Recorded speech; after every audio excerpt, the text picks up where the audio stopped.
RPMS-PPST review na naman. Ang tanong, paano nga ba natin i-accomplish ang ating ESAT at E-IPCRF ngayong school year 2020-2021?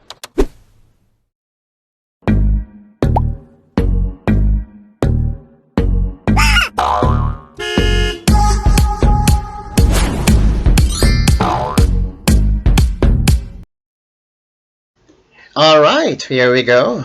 But before we begin, we just want to make sure that we're using the correct template of our new and revised electronic IPCRF and ESAT for the school year 2020-2021.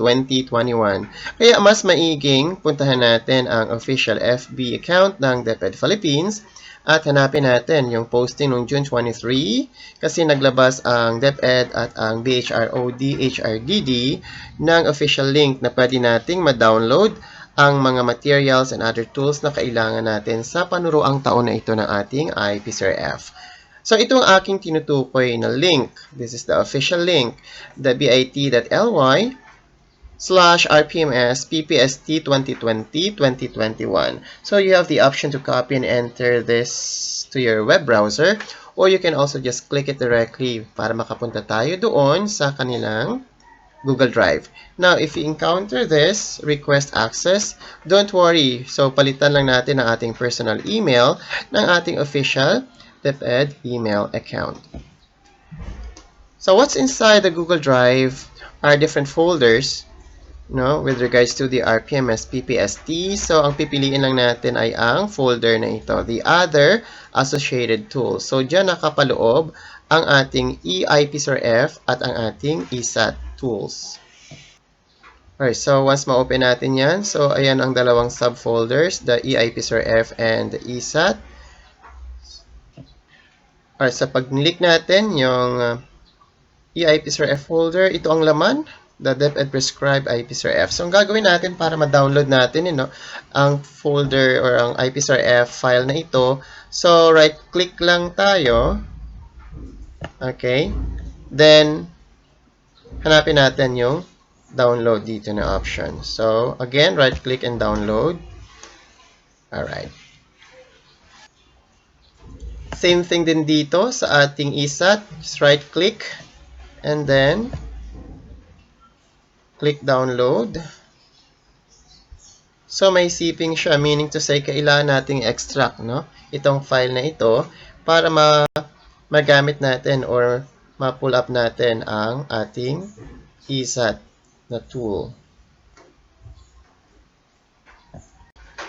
Okay, at kung na-download na natin ang mga files and we're able to successfully extracted ang mga electronic tools na kailangan natin, we are now ready to fill up our electronic forms. At umpisahan muna natin ito sa ating electronic self-assessment tool. Ano nga ba ang kahalagahan ng self-assessment tool?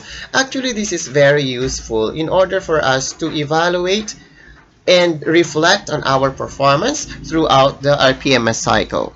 The result of this self-assessment is also a guide on which RPMS objectives we need to improve and what areas we need coaching and mentoring. In the same way, the result of this is very connected to our IPCRF development plan because the data will be based on our ESAT. So again, take note that the part 4 of our IPCRF, which is the developmental plans, is based on the result of our electronic self-assessment. Alright, so don't forget, after accomplishing also this form, we need to submit the file copy to the school head or department head for school-wide consolidation and also print a copy of the results for the preparation of your IPCRF development plan and also for your MOVs. Okay, but before we click the start button, there are times or instances that there is a security warning that appears saying that macros have been disabled. So you don't have to fret. All you need to do is just click the enable content and you are good to go. Okay? Okay, so the second page of the ESAT is the privacy notice. What you're going to do is just click the agree button and you'll be directed to the third page, which is the demographic profile.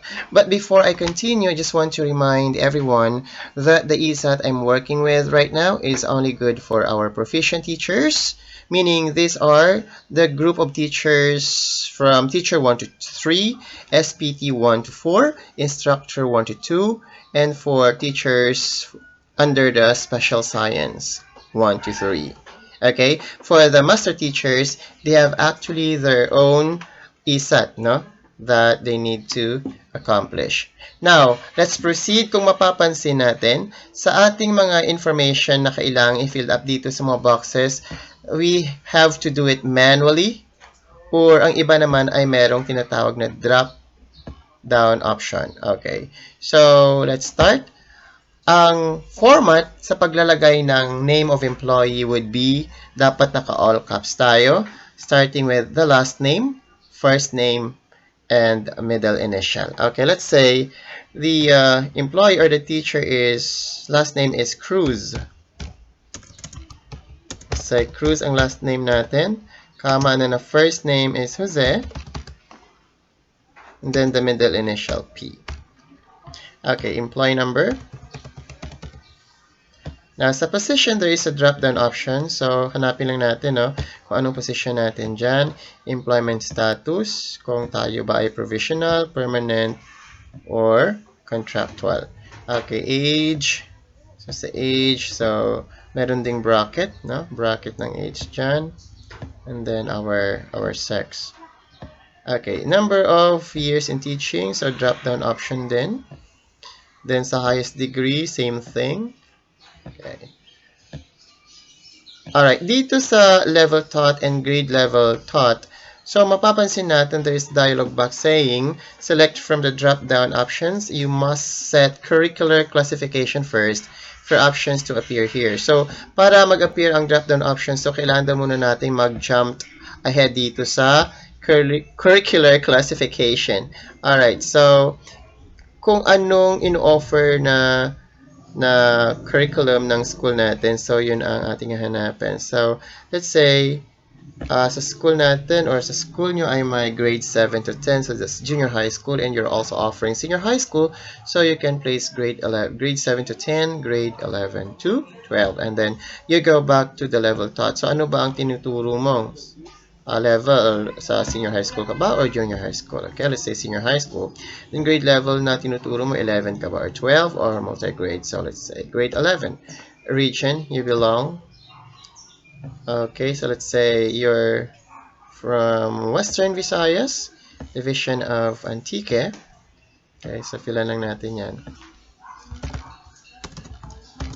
Alright. San Jose. School ID. Say, Antique National School. Yan ka nagtuturo. Halimbawa, school type. Kung sa major provincial area, ang school is rural. Okay. Kung sa metro urban, school size. So, kung maraming population and sure your school size, so you have the selection there, small, medium, large, or very large. So let's say the Antique National School is a very large school. Okay, so here we go. Ito na yung information natin sa part 1 with regards to our demographic profile.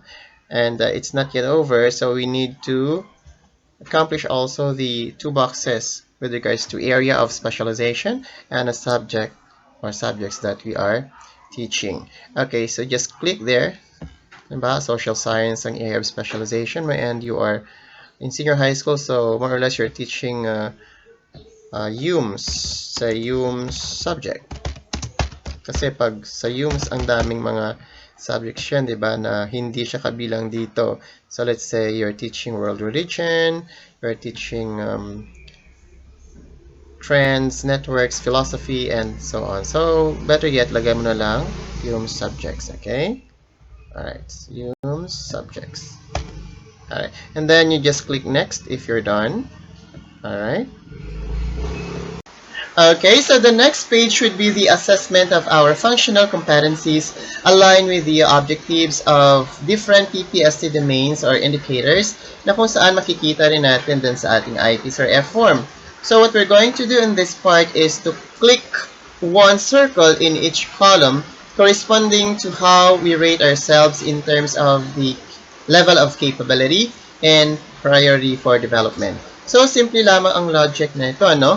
So, if in case you are moderate or low in your level of capacity in a certain indicator, so it only follows na dapat medyo high or very high ang iyong priority of development and vice versa.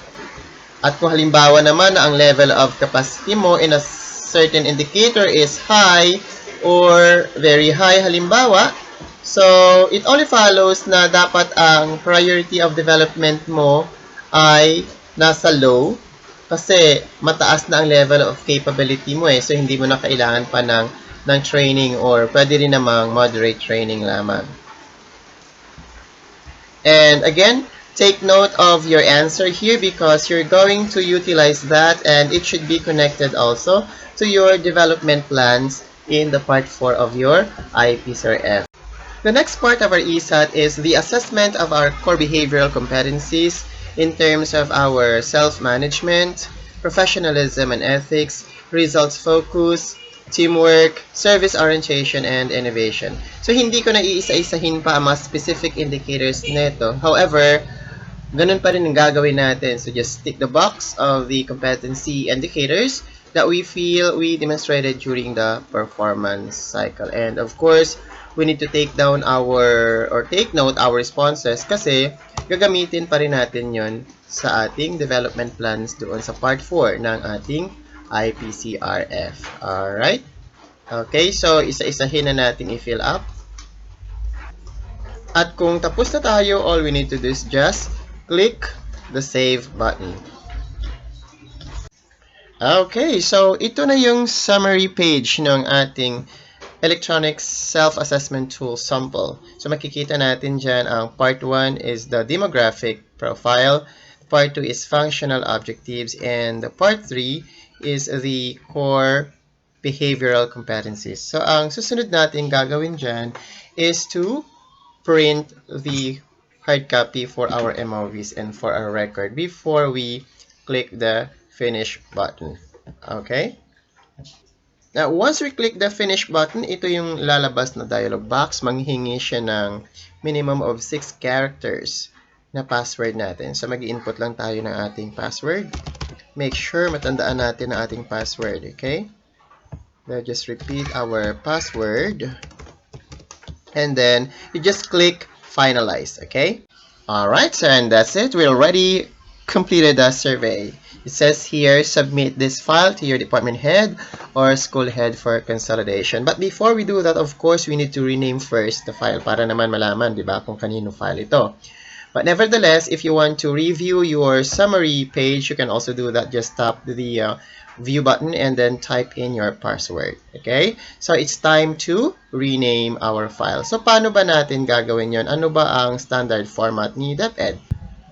Actually, wala na tayong gagalawin doon sa default file name niya. So, dadagdagan na lang natin siya ng level ng tinuturuan natin. So, let's say, this one is for senior high school. Then, dash teacher surname and then first name. So, Cruz.